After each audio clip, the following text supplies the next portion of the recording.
Salut à tous, c'est Professeur Cosmos. Allez, c'est parti. Numéro 1. Au lieu de particules, des cordes. La partie la plus troublante de la théorie des cordes commence par une attaque contre l'idée la plus familière de la physique. Nous avons appris à penser le monde comme un assemblage de particules, électrons, quarks, photons, neutrinos. Elles semblent être les briques ultimes du réel. Mais la théorie des cordes propose une image bien plus étrangère. Peut-être qu'aucune particule n'est fondamentale. Au fond du monde, il pourrait exister de minuscules cordes unidimensionnelles, et tout ce que nous appelons matière et force ne serait qu'une collection de modes de vibration. D'un point de vue scientifique, l'idée est puissamment séduisante. Remplacer la particule ponctuelle par une corde adoucit plusieurs difficultés mathématiques aux très petites échelles. La corde possède une extension infime mais non nulle, et cela change déjà la structure des interactions. En outre, des fréquences différentes peuvent produire des particules différentes. Une même entité de base, vibrant autrement, donnerait l'électron, le quark, le photon et peut-être même le quantum de la gravité. Le monde cesserait alors d'être un entrepôt de briques séparées pour ressembler à un mécanisme unique et vibrant. Mais c'est précisément là que naît l'inquiétude. Si la théorie des cordes dit vrai, l'image habituelle de la matière se dissout presque entièrement. La dureté de la pierre, la lumière d'une étoile, la densité d'un corps ou la charge d'une particule cessent d'être des choses premières. Elles deviennent des formes de musique à un niveau du réel qu'aucun être humain n'a jamais observé directement. Nous vivons parmi des objets seulement parce que notre échelle est beaucoup trop grande pour percevoir leur nature vibratoire. L'angoisse n'est pas seulement dans les équations, elle réside dans la simplicité glacée de la proposition. La base du monde pourrait n'être pas une substance, mais un mouvement, pas un corps, mais une oscillation. Et si cela est vrai, alors l'être humain vit à l'intérieur d'une réalité dont la nature profonde ressemble à peine à l'idée intuitive de matière dans laquelle son cerveau a été formé. C'est ce déplacement de la matière vers la vibration qui donne à la théorie son ton le plus froid. Le monde reste réel, mais son fond cesse d'avoir un visage familier. Numéro 2. La réalité comme surface profonde. La théorie des cordes effraie non seulement parce qu'elle remplace les particules par des cordes, mais aussi parce qu'elle retire à la réalité visible son statut de profondeur. Tout ce que nous appelons fondamental, matière, force, espace, temps, pourrait n'être que la couche supérieure d'une structure beaucoup plus complexe. L'univers familier serait alors moins le fond de l'être que la surface macroscopique d'un niveau plus profond, caché à l'observation directe. Scientifiquement, cela découle assez naturellement de la théorie elle-même.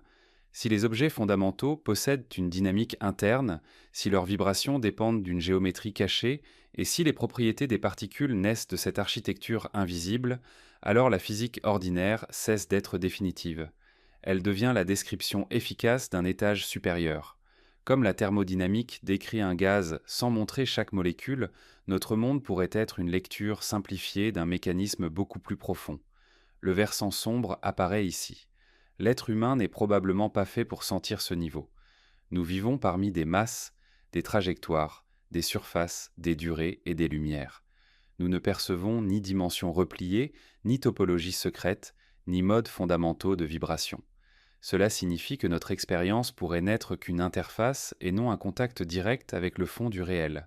C'est comme vivre à la surface d'un océan sans avoir de sens naturel pour la pression et la forme de l'abîme.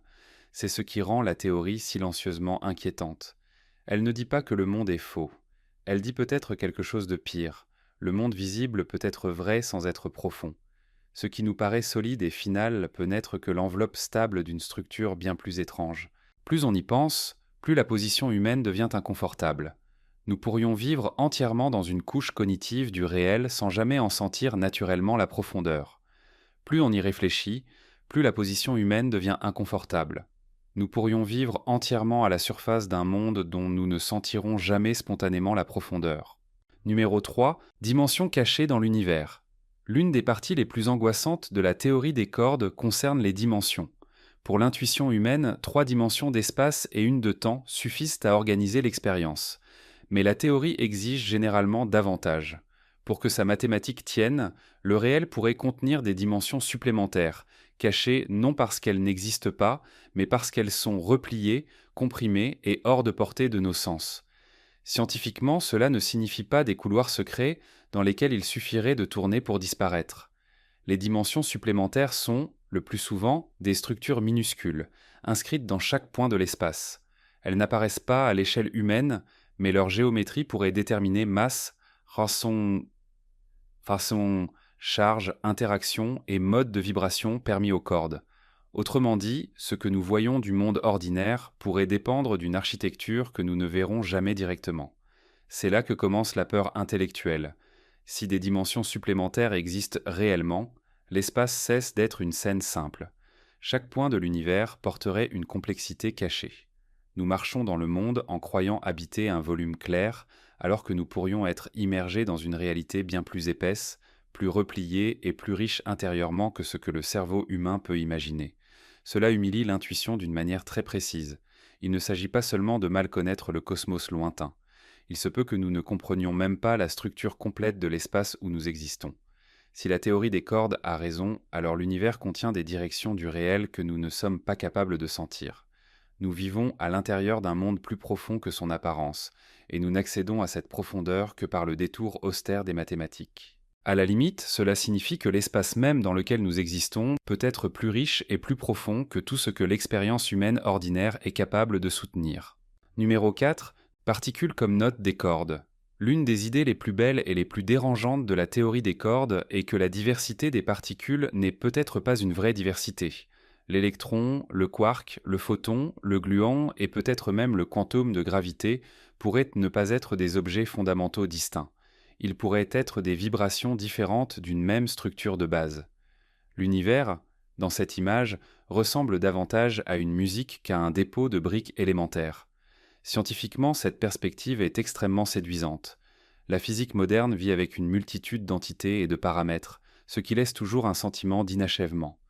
La théorie des cordes promet une unité plus profonde. Une même corde, en vibrant autrement, produit des masses, des charges et des propriétés différentes. L'abondance apparente du monde naîtrait alors non de nombreux ingrédients de base, mais de la richesse des modes d'oscillation d'un ingrédient unique. Mais cette harmonie inquiète précisément parce qu'elle dissout les objets. Nous sommes habitués à penser que des particules différentes correspondent à des réalités différentes. La théorie des cordes suggère l'inverse. Les différences pourraient n'être que superficielles, tandis qu'au-dessous subsisterait un même fond vibratoire. L'objet s'efface et le motif prend sa place. Le monde paraît moins matériel et plus résonnant. Cela produit une étrangeté très particulière. Le corps, la lumière, l'étoile et la poussière ne seraient plus au fond des ensembles de petites briques. Ils deviendraient des arrangements de fréquences à un niveau du réel que notre intuition n'a jamais été faite pour voir. Si cela est vrai, la matière n'est plus la base du monde, mais seulement la forme sous laquelle la vibration se présente à des créatures de notre taille. La pluralité du monde pourrait alors n'être que l'écho large d'une source unique, profonde et presque hors d'atteinte. Numéro 5. La gravité, trace d'une théorie. L'une des raisons pour lesquelles la théorie des cordes reste si fascinante tient à son rapport à la gravité. La gravité demeure le grand point de tension de la physique moderne.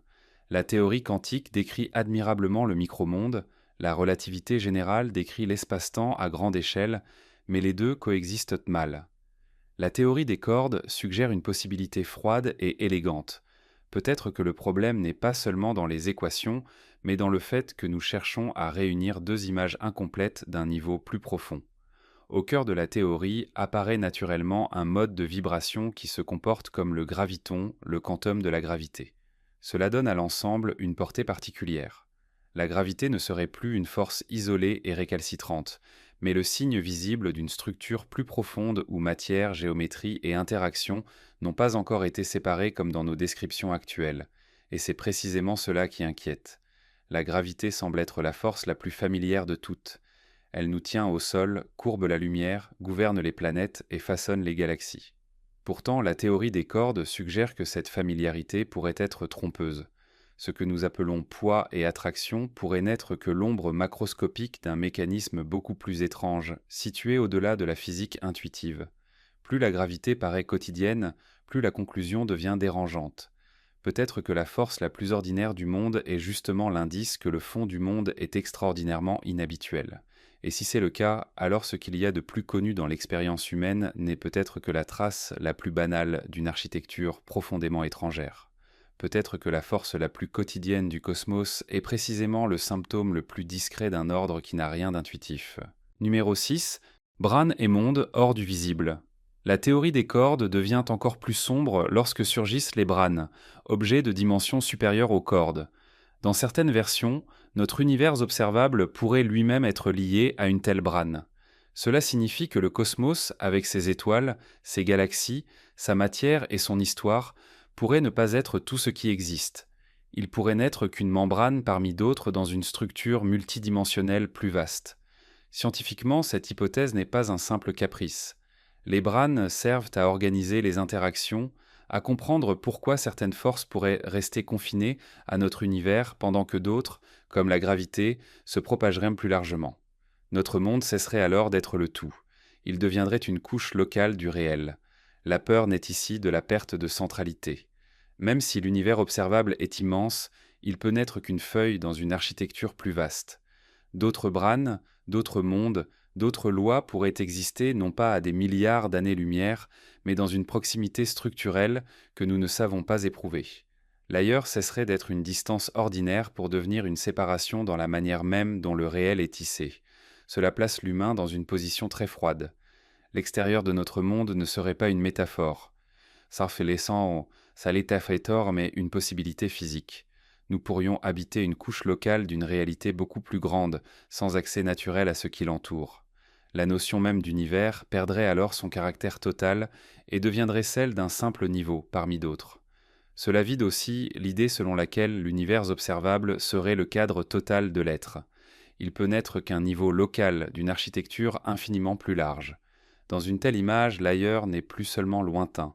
Il devient structurellement voisin, mais interdit par la forme même du réel. Numéro 7. Une belle théorie presque sans test.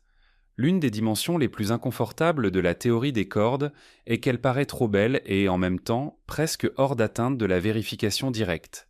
Sa mathématique est profonde, élégante, capable de relier des morceaux de physique qui restent séparés ailleurs. Et c'est justement ce qui provoque un malaise philosophique. Jusqu'où la beauté théorique est-elle un signe de vérité, et à partir de quand devient-elle un piège ? Le problème scientifique est lourd. Les énergies auxquelles les effets des cordes devraient apparaître clairement sont immensément éloignées de ce que nos accélérateurs peuvent produire. Même les expériences les plus avancées restent très loin de cette échelle. En conséquence, la théorie vit surtout dans l'espace de la cohérence mathématique, des indices indirects et de certains espoirs cosmologiques. C'est ce qui la rend légèrement angoissante. Nous pourrions avoir sous les yeux l'une des descriptions les plus profondes du réel, tout en restant techniquement incapables de la forcer à se dévoiler. Elle ne cesse pas pour autant d'être sérieuse, mais elle installe la science dans une situation étrange. Apercevoir la forme d'une vérité possible sans pouvoir la saisir brutalement par l'expérience. La théorie des cordes devient alors le rappel d'une limite plus vaste. Certaines portes du monde peuvent s'ouvrir d'abord aux symboles avant de s'ouvrir aux machines. Et si cela est vrai, alors l'humanité pourrait longtemps devoir cohabiter avec une image profonde de la réalité sans jamais obtenir la certitude expérimentale totale qu'elle désire. La théorie devient alors une cohabitation difficile entre élégance intellectuelle et impuissance expérimentale. C'est cette tension qui la rend presque mélancolique, promettre une profondeur immense tout en restant suspendue à une confirmation qui tarde à devenir possible. Numéro 8. Paysage infini des mondes possibles. L'une des conséquences les plus perturbantes de la théorie des cordes est le landscape, cette immensité de solutions possibles. Au lieu de conduire à un seul univers nécessaire, la théorie pourrait autoriser un nombre immense de configurations, géométries cachées différentes, états du vide différents, constantes différentes, lois effectives différentes. La quête de l'unité se transforme alors en contact avec un excès presque vertigineux de mondes possibles.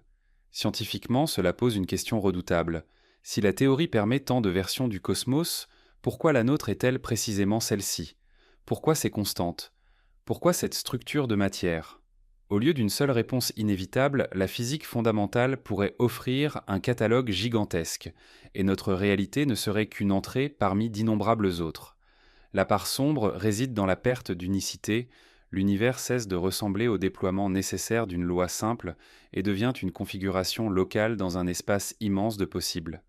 Nous existerions alors non parce que le monde devait être ainsi, mais parce que, parmi de nombreuses formes de réalité, certaines pouvaient laisser émerger des observateurs.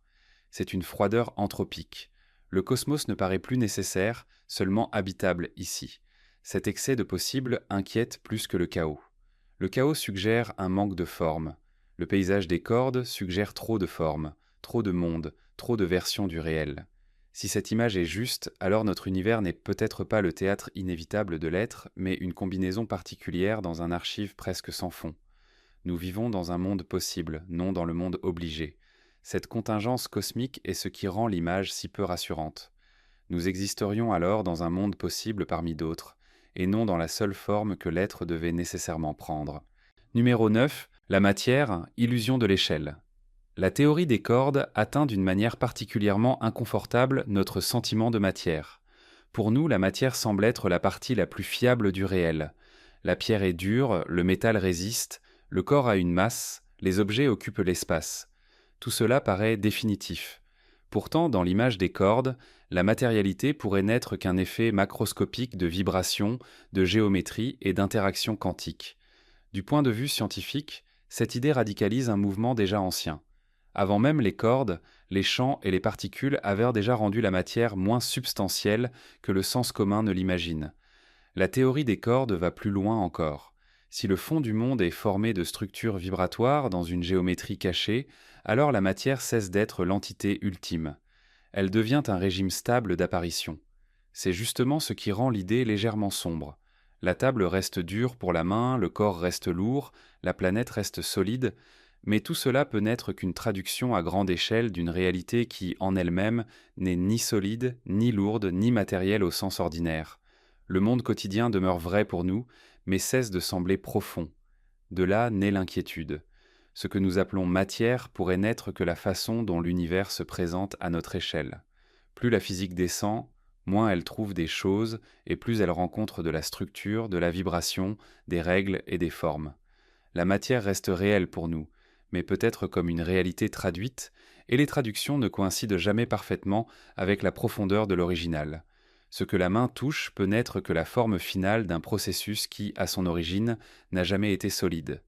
La matière demeure vraie pour l'expérience humaine, mais peut-être seulement comme une traduction fidèle en surface, pas comme le langage original du réel. Numéro 10. Le fond du réel reste trop étranger. Le poids final de la théorie des cordes est peut-être moins physique qu'humain. Elle suggère que le fond du monde pourrait être trop étranger à l'intuition de notre espèce. Pas seulement difficile, mais réellement étranger.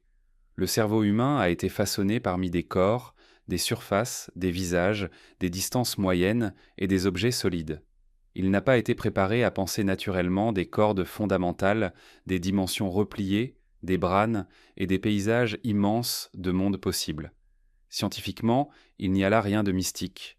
La relativité et la mécanique quantique avaient déjà montré que l'intuition humaine se brise au niveau profond. La théorie des cordes pousse simplement cette fracture plus loin. Elle propose un monde où les particules sont des notes, où la gravité est la trace d'un mécanisme plus profond, où l'espace possède une architecture cachée et où l'univers observable pourrait n'être qu'une couche locale. C'est justement cela qui est troublant. Nous aimons croire qu'au bout de la science apparaîtra une image suffisamment claire pour être presque vue intérieurement. La théorie des cordes suggère le contraire. La description finale du réel pourrait être mathématiquement splendide et pourtant presque incompatible avec toute imagination naturelle. Nous pourrions la calculer, la manipuler symboliquement, la rapprocher d'observations, sans jamais la sentir vraiment. Voilà le froid véritable de cette théorie. L'univers n'a aucune obligation d'être intuitif pour la créature qui est née en lui. Si la théorie des cordes suit la bonne direction, alors le fond du réel pourrait rester un peu étranger, même lorsqu'il sera mieux décrit. Non parce que la science aura échoué, mais parce que la profondeur du monde n'a peut-être jamais été faite pour entrer confortablement dans l'esprit humain. Peut-être que comprendre profondément le réel ne signifie pas le rendre familier, mais accepter qu'il puisse demeurer structurellement étranger. Merci à tous d'avoir regardé cette vidéo. Si vous l'avez aimée, n'hésitez pas à la liker et à vous abonner. Nous avons encore plein de contenus intéressants à vous proposer.